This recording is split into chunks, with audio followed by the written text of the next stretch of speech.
1967. Not that, I mean, long ago, but not that long ago. But I'm New Mexican. That's it. I've been adopted, or I've adopted, whatever.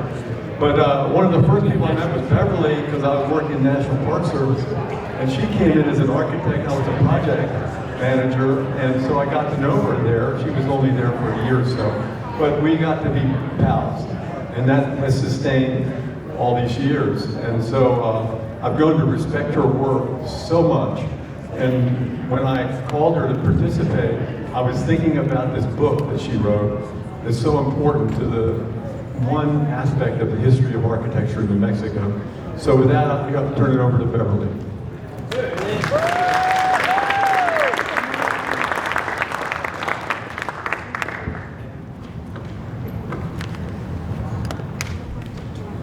Thank you very much, Jake. I was really shocked when I got this call from Jake months ago asking if I would speak at the conference about American Adobes. I said, that's 40 years old. He said, it'll be good. We want you to talk about that. So I said, okay. But I really embraced the opportunity to be able to talk about this work I did 40 years ago. And so it's been fun for me, and I hope you all enjoy hearing about it. I did the project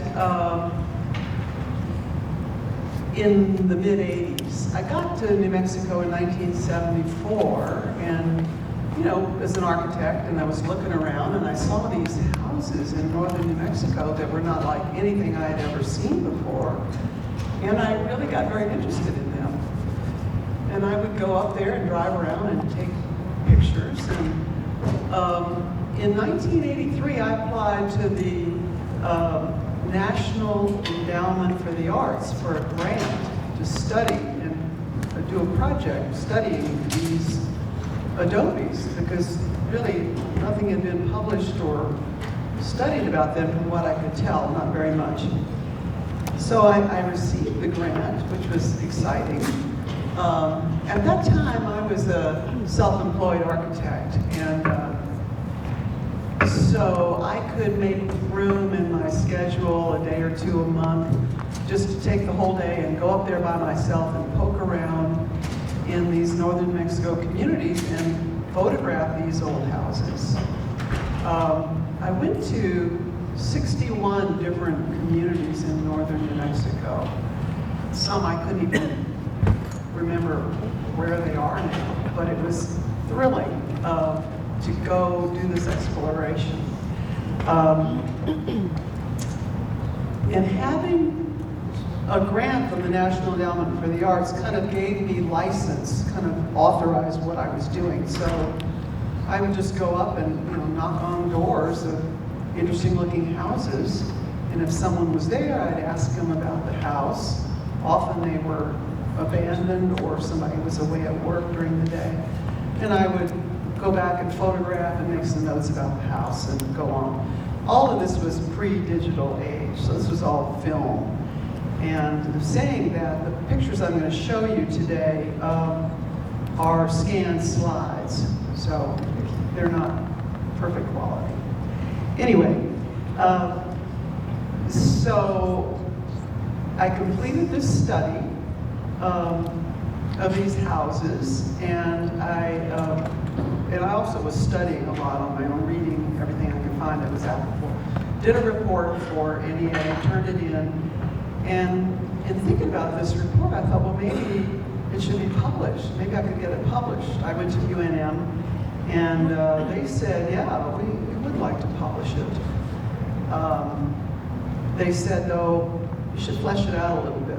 So I started looking more at the interior of these houses and have a chapter in the book on the interior, which is important, and I'm glad that happened. So the book was published by UNM Press in 1986 in both hardback and softback, and then several years later, Sunstone Press did another printing of it. And so about the study itself, let me just say at this point that In the age of globalization, which we're all experiencing in spades, local culture is more important than ever.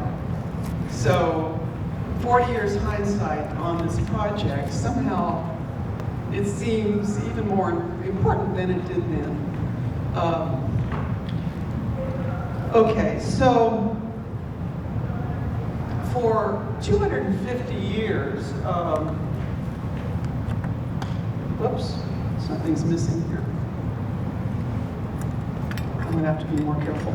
Okay, so for 250 years, the residential architecture of New Mexico was fairly static, and it was something that really came from Spain and the Mediterranean, even the Middle East. Houses around a courtyard, single story, and multifunctional rooms.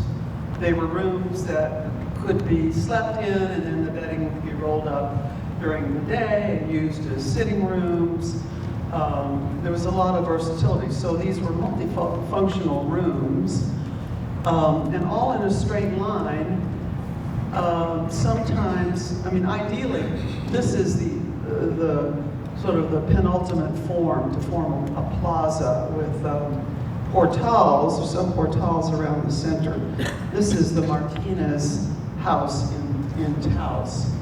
And I don't know if you all can see the pointer. I can't see the pointer.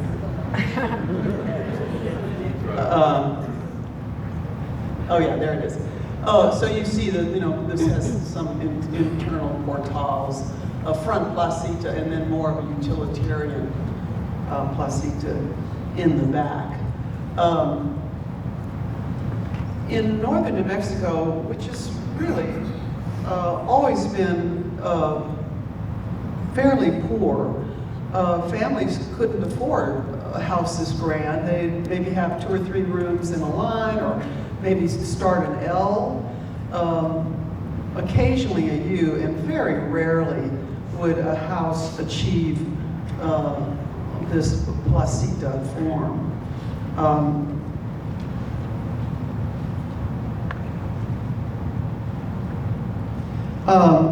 So when I was out doing field work in the early 80s, I did come across one of these houses in Villanueva, the Gallegos house. And this was long after the American period, and you can see that there's the portal, not inside, but on the front of the house. And I'm going to talk more about this house later, but please note this post office and store was here at one point.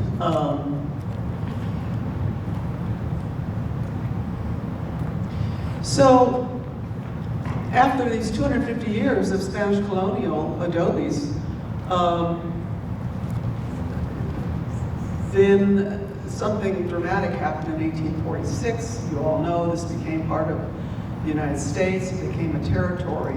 Before that, in 1821, when it became part of Mexico, this had some effect on the architecture, but very little, because Americans were invited in, but as traders. And they weren't really bringing architectural products or ideas. They were bringing more things like pots and pans and tools and fabric and so forth.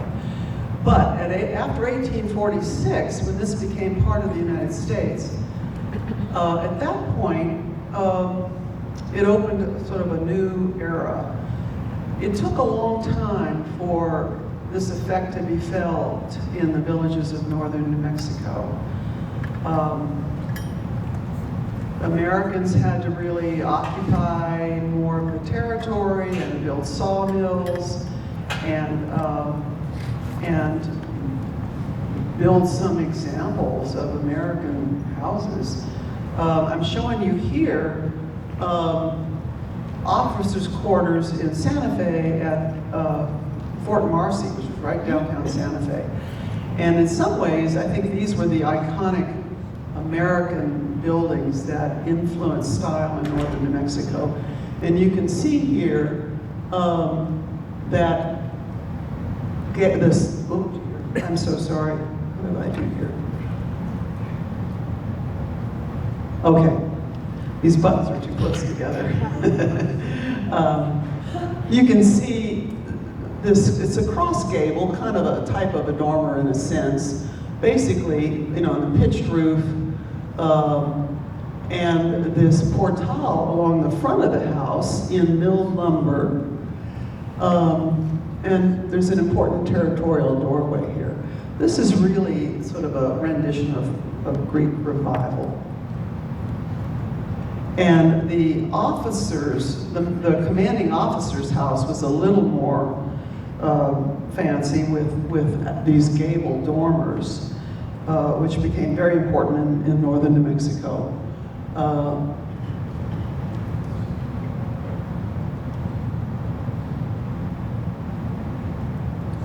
Okay. And you see here that little bay window, a feature that was really not picked up in northern New Mexico. The shutters, not so much. But you see here the territorial doorway flanked with sidelights and transom. That was an easy feature to copy and became very popular. These houses, by the way, were built in the early 70s, 1870s.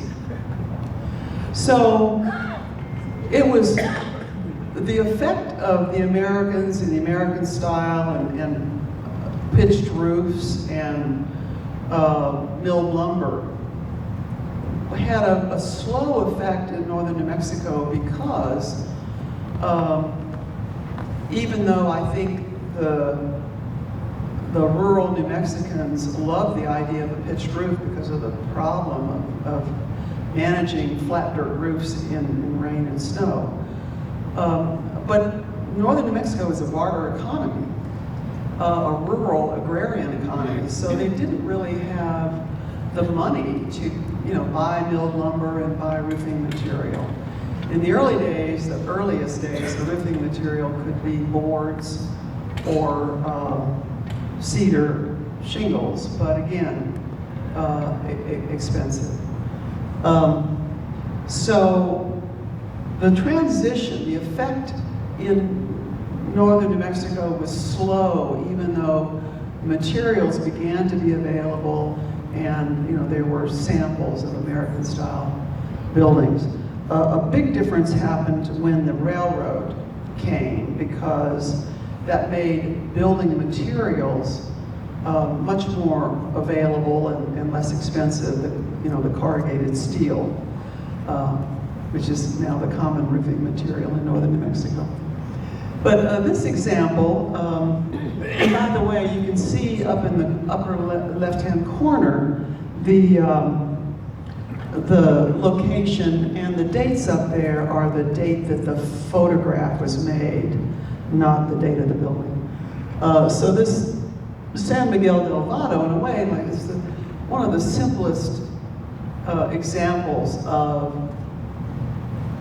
Spanish colonial type building, just a line of rooms, but with an American pitched roof.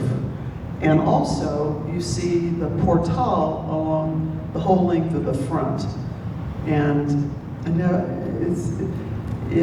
the location of the portal, in a way, is an American influence, although, of course, the portal has been around for centuries. But here also, in this very modest house, you see that territorial doorway with the flanking lights and the transit. And the dado, which is here, is really an old Spanish colonial aspect, which has been carried forward in many houses. Just another example of a very simple northern New Mexico house with a pitched roof and these gable dormers, which are the kind of the earliest, most historic form of dormers in northern New Mexico.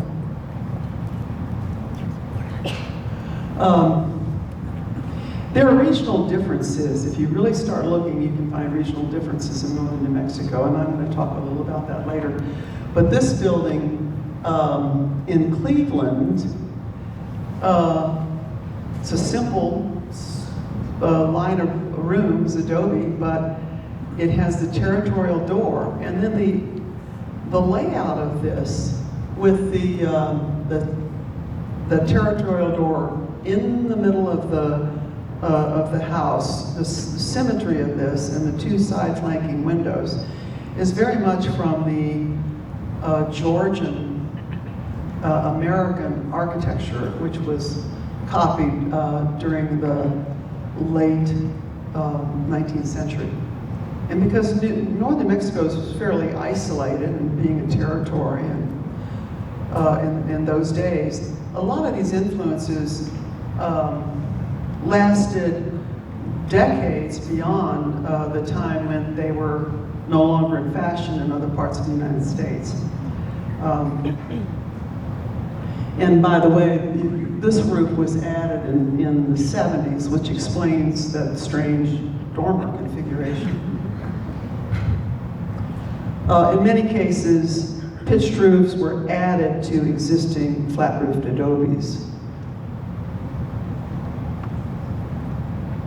Here's just another example of this territorial door that's sort of modified in a way that was easy to do in northern New Mexico with these flanking barn sash windows.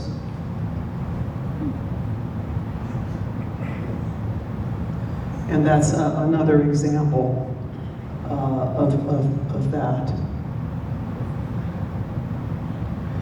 So the white Greek Revival portals remained important in northern New Mexico for a long time. They were pretty easy to build and really dressed up a house and were also very useful.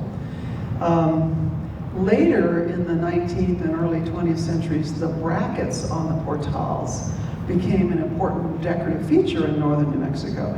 They were pretty much non-functional, but very easy to make and could be bought or made at home, could be something whimsical or more fancy.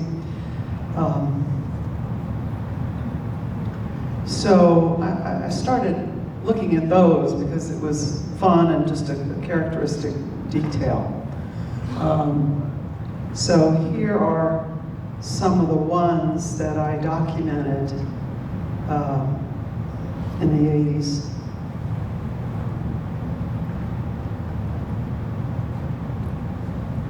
Oops.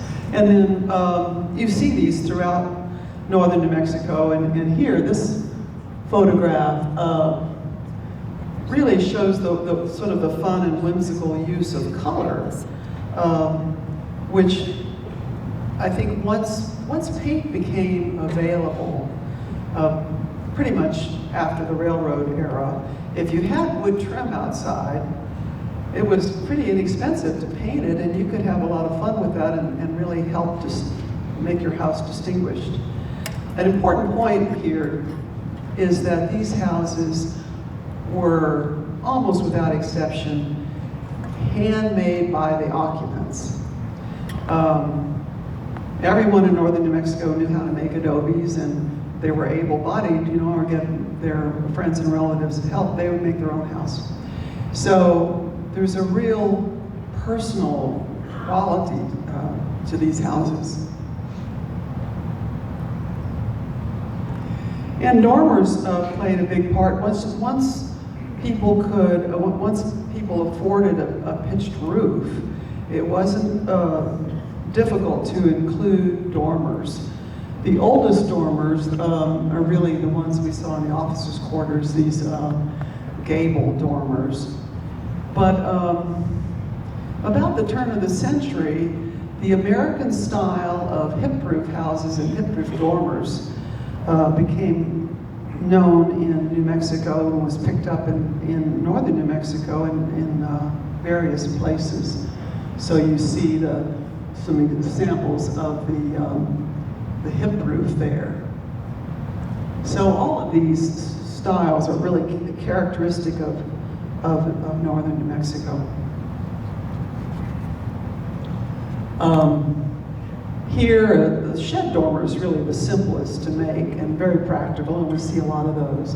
And you see here of course, the front portal, which became essential, and a kind of a fun play of color. I mentioned, about an L starts to suggest a courtyard house, and there are some tiny L houses. This is, I think, a 3-room house about as small as an L house can get. And you see the color under the portal, but not elsewhere. Stucco, even though it was practical, instead of having to re-plaster your house every year or two, again, was expensive and a kind of an unknown technique, and took a while to get a foothold in northern New Mexico. My book says after World War II that most of the houses were stucco. So, but where exterior walls were protected, there could be a use of a mud plaster with color in it, or lime wash or something, and that goes back to the colonial period, but we see that coming forward as well. And here, I want to note in this slide, doors are typically, in the northern New Mexico houses, set back from the outside, and it really shows off the thick adobe walls. You can see that here. Windows tend to be put to the outside, and you can see the thickness of the walls in the interior.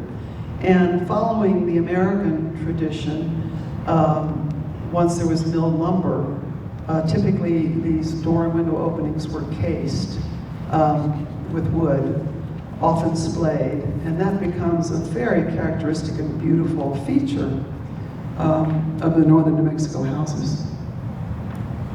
Just another door example.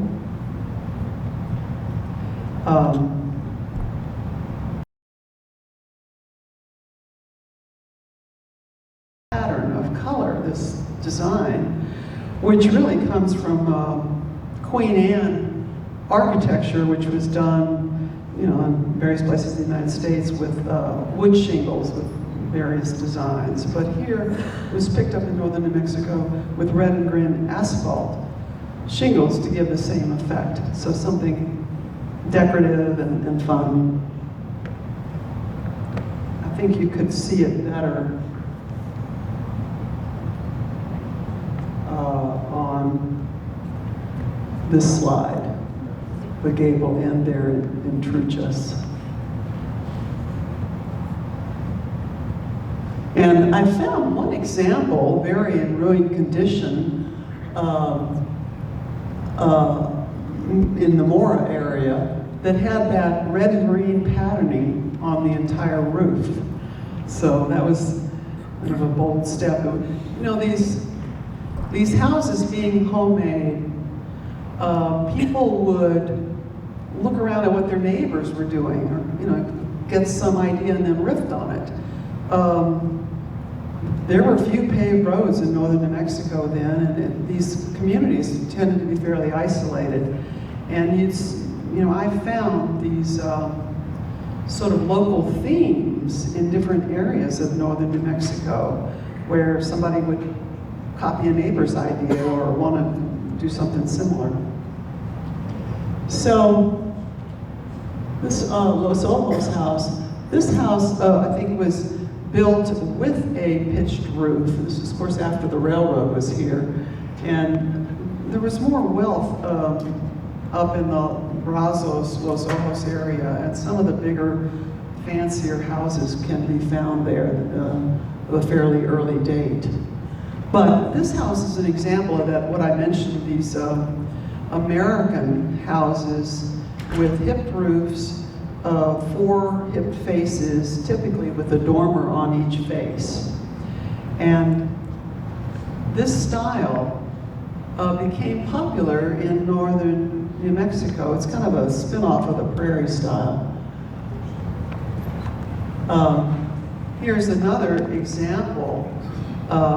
It doesn't have 4 dormers, just 2. And when I found this house, it was abandoned and it was sort of a ruined state. But here's the floor plan of that house. And it's interesting, this floor plan, even though it's an American-style building, the interior still shows that Spanish colonial kind of equal rooms, each room with a door to the outside and a window. Oh, thank you. And these sort of, in a way, multi-purpose rooms, and yet it took a long time in northern New Mexico to go from that linear pattern of rooms to a more compact pattern. Quite a few decades before that was desirable and accepted. Another example, this is again a linear L, but with the hip roof form. And this house was all built at once, portal, house, and roof. Oops. So later, I would say, certainly later than 1900, in northern New Mexico, the idea that you could do a compact house and then kind of carve into it to create a portal.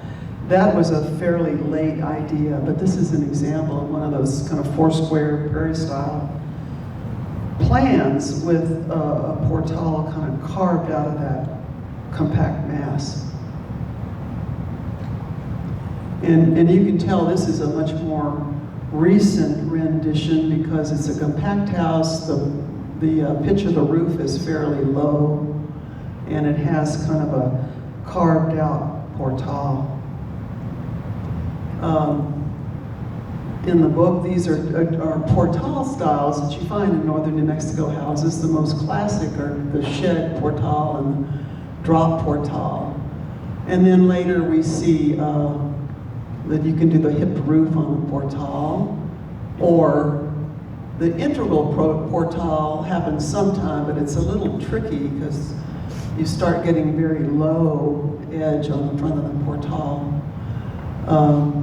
And this gabled porch is really a local theme that you see more in the Mora area, but not further west so much. And then what I was just talking about, this sort of inset portal. Here's a great Truchas example of an inset portal and a nice big shed dormer. But again, you see a different color under the portal. And then when in northern New Mexico, in the earliest days after, I would say in the late 19th century, people finally could afford maybe a pitched roof, but then that created space up there. So this was a great place to maybe store things or to dry corn or chiles or hides or whatever. So it was useful space, so you had to get up there. And a ladder was the easiest way, or you could also build just a little wooden stair up to the gable end. Later, people would do interior stairs sometimes, and even eventually, in a few houses, develop living space up there, but that was never that common. This is kind of a local theme of this portal extended over a stair going up. And this was found, I found this in the Brazos, Los Ojos area pretty often. So it brings the topic up about local themes. In going to these 61 different communities and documenting hundreds of these houses, I started seeing these local themes. And in my book, they're each given a paragraph or two to explain them, but I thought I would just show you the list here. And these happened really all over northern New Mexico, some more in the Mora or Las Vegas area, others more in the Truchas area, and so forth. But I don't know that I need to really go into any of these. You know, I was just working with slides that I happen to have, and some of these themes really deserve some pictures, which I don't have, like the Penasco diamond columns. You all may know about those, but some of the people in Penasco started faceting their wooden columns on the portal, and then picking out with color sort of the different facets so that the columns became quite decorative. Anyway, it was fun to discover these local themes. So, speaking of local themes, this style of house is not uncommon in Wagon Mound and Watrous.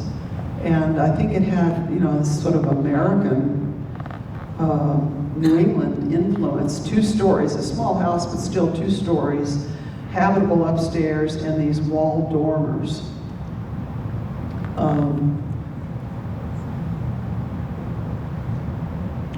There's another one in that same area. And this house in La Madera is similar in that it's got the wall dormers, it's 2-story. This has 8 rooms below, 8 rooms above. And you can see this building has what we even see here is kind of 3 equal doorways. It kind of goes back to that Spanish colonial model where each room is sort of multi-purpose and has a doorway to the outside, which is, you know, very different from the American prototype. Another example, you can see a wall dormer here in Brazos, and a usable upstairs. And here too. So just one other thing I wanted to mention about, in northern New Mexico, typically there were only houses and churches, not commercial buildings for a long time. And when a post office or a little store would come into being, to mark that as a commercial space, they did rely on an American example of kind of the false front. So the gable end, and then maybe even a false front added to that to signify that this was a commercial space, a public space, not a residential space. We see that here on the Chimayo Plaza. And to go back to the Gallegos house in Villanueva, I showed you the plan of this house, the double placitas earlier. And I mentioned that corner room was the post office, and you can see that here. Another kind of marker of a commercial space is the double doors, and you see that here. But one other thing I wanted to mention about the Gallegos house. This was obviously a family that maybe had a little more wealth than some of the others in northern New Mexico, because they had a house with 2 placitas. And in 1914, the son of the family, the Gallegos, Porfirio Gallegos, was about to get married to a young woman from the Gonzalez family. And he asked her what she wanted for a wedding present, either to have a honeymoon in Denver or to get a metal roof on the family house, which they were going to live in. And she chose the metal roof. So what you see here is the metal roof from 1914, since celebrating the marriage in that year.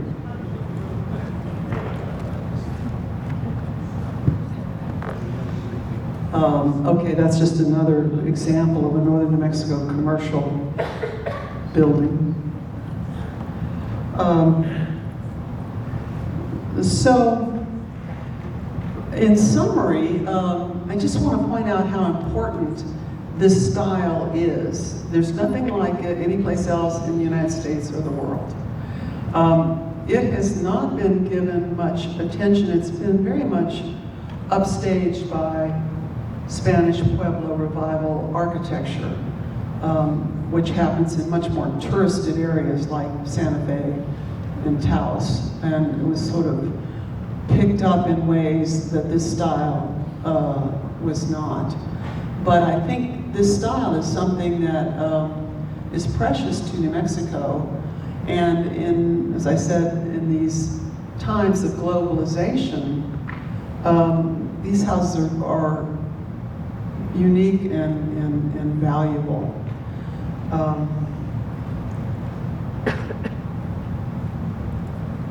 And they each have their own character, which is wonderful.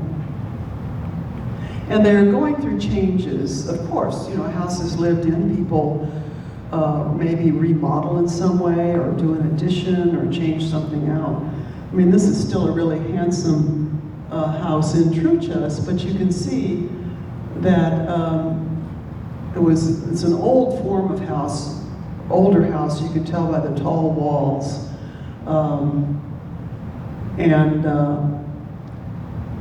But these sort of picture windows are clearly a later addition. And this house in Wagon Mound, the old Santa Fe Trail and Fort Union were on the eastern edge, and some ways had more American influence than places like Penasco and that area. But you can see from this house that old territorial door, the symmetrical facade, and yet these windows have been obviously replaced with aluminum sliders, and probably the porch and the roof were added at a later date too. So these houses continue to change. This is something I took from the book. I talked about the regional style, sort of regional variations. Well, also this style evolved over time, and this chart really talks about those common changes about the wall thickness reducing, wall height reducing, the roof pitch reducing. You know, the 19th century had its monumental style or scale, and that has decreased not only in northern New Mexico, but really all over the country. The floor plan from that linear tended to go more to a compact floor plan. Dormer windows, the original ones, tended to follow the American example, the early American example of tall and narrow, and then got wider and shorter. And same thing with the windows. Instead of these vertical, tall, narrow windows, they became more square-shaped or squattier. And this, you know, the pediments over the doors and windows in northern New Mexico are a key feature. The officers' quarters did not have those, but I looked into this recently. I was curious, revisiting this, and the old Palace Hotel in Santa Fe from the late 1870s had pediments, these sort of triangular pediments over the windows, as did several other prominent buildings in Santa Fe. It was a kind of a play on the Greek Revival style, and that became very popular in northern New Mexico.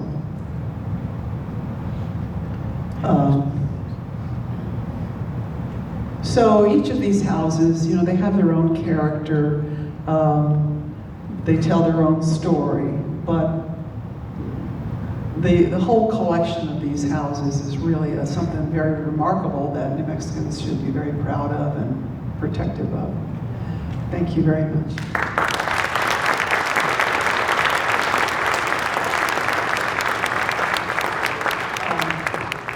So I think we have time for... We definitely have time for some questions. Yeah, and comments, for sure. There's one up there. Since that time, you or anyone that you know has had the opportunity to try and go back and find those properties and see the condition of them now and see if any survive. Can you repeat that in the mic, please? I was curious if you or anyone you know has had the opportunity to go back since the time that you did your book to sort of re-inventory and document those houses to see how many still survive and their condition at this point. Well, I have not, and to my knowledge, nobody has, but it would be a fun thing to do. Sounds like a dissertation. Questions?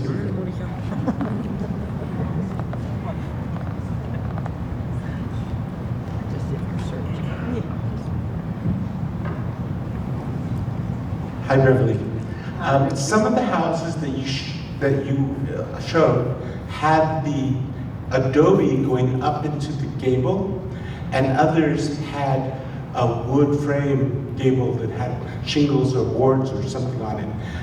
Is that indicative of buildings that were built for gable roofs, or buildings that had flat roofs originally? Well, you know, that's an interesting question, and I don't know the answer to that. I don't recall that I looked into that. Although I will say, I think most of the northern New Mexico pitched roof houses do have wooden gables rather than to take the adobe up, because the higher adobe gets, the harder it is to build, and certainly it's easier once you have milled lumber. It's easier to do a wooden gable than a masonry gable. So, I don't know.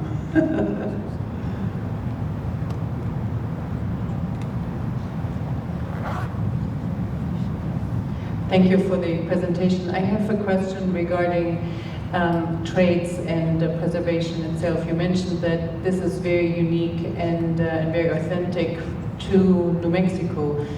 Do you see having people, having especially young people trained in trades like carpentry and the traditional bricklaying with adobe, is that an economic opportunity for our region right here? You know, that's a very complex question, because as an architect,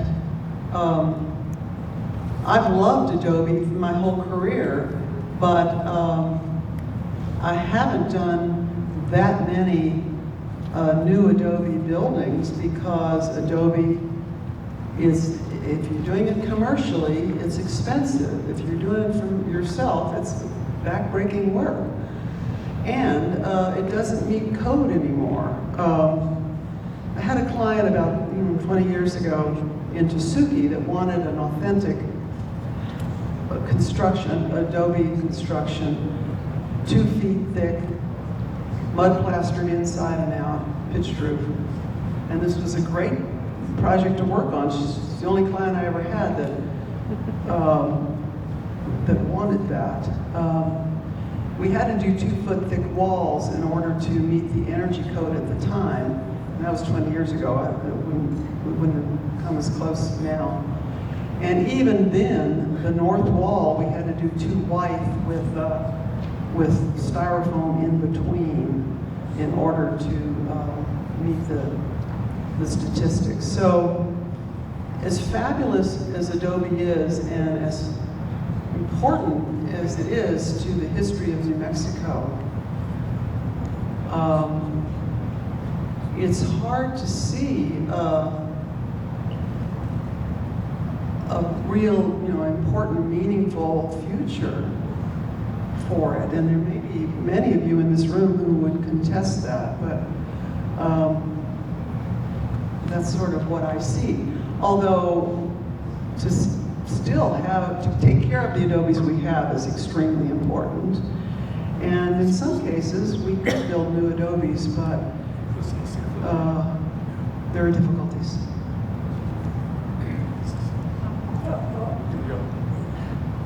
Okay, so one of the things that I was surprised not to see was leaded glass. There's no, over here.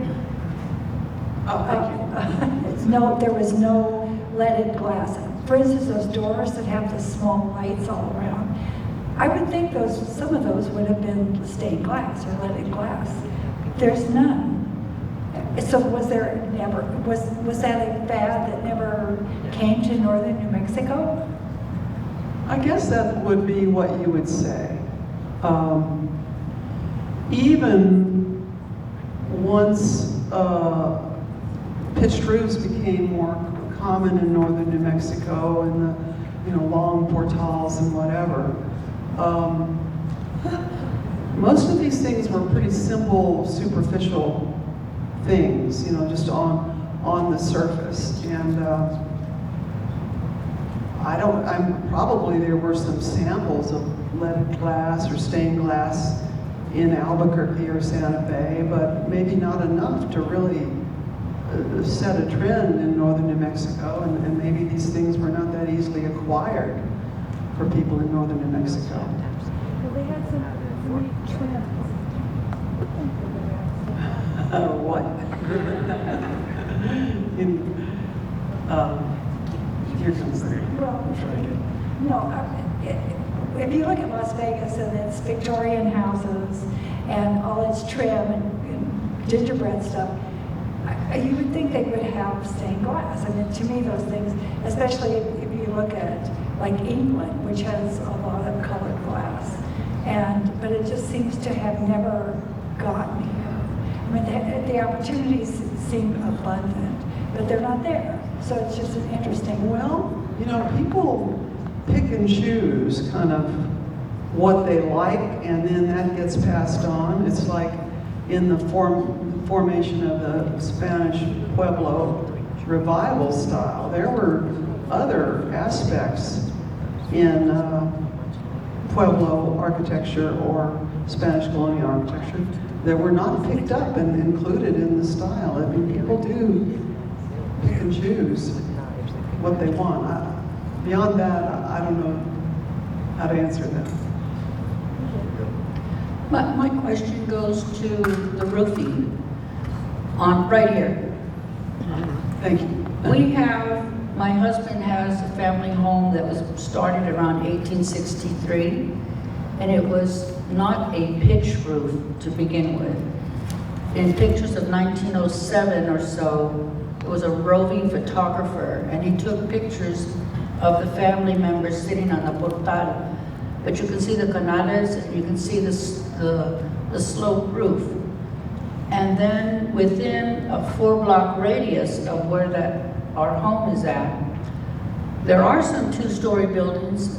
They are a brick, but they're actually adobe. They have the brick facade on the outside. Are you speaking of Las Vegas? Las Vegas, right here.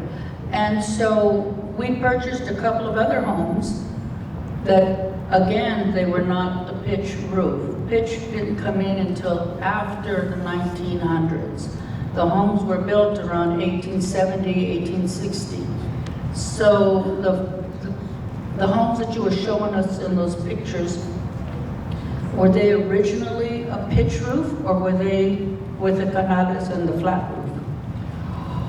Well, probably most of the ones I showed you were built as a flat roof with, dirt roof, and the pitched roof was added later.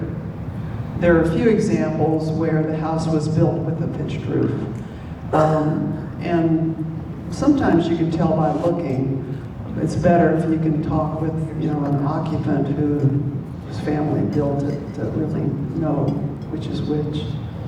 But yeah, many of these houses, the pitch roof was added, in the 20th century. maybe even 20s or 30s.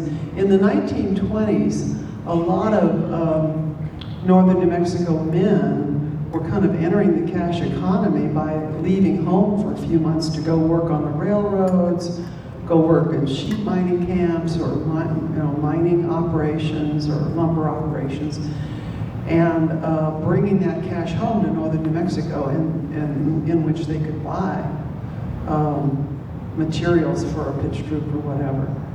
So, can I say one thing else? No, I think that, oh, there's a question over there, one more, then we'll have to close it down. But, because I want to make an announcement. I want to say something. What'd you say? I want to say something. Oh, you would, please. I want to say that this book I did 40 years ago, and I have 6 copies for sale if anybody wants to buy one. I'll have them back there. But a more recent book I did about 6 or 7 years ago is a study on Mexican conventos from the 16th century. We went all over southern and central Mexico, photographing, drawing, talking to people, studying. And this book was also published by UNM Press, black and white duotone photographs. The book weighs 7 pounds. And I have a copy here, but I mention it because in some ways these buildings in Mexico were precursors to the early ecclesiastical architecture in New Mexico. The Franciscans, a lot of the buildings I documented were the Franciscan conventos, the same kind of plan and approach as was brought to New Mexico a century later. So if you want to see that book, I have a sample. Thank you very much. We'll have to go up to the close. Thank you all very much. Thank you, Beverley. One announcement that didn't make it into the program is we're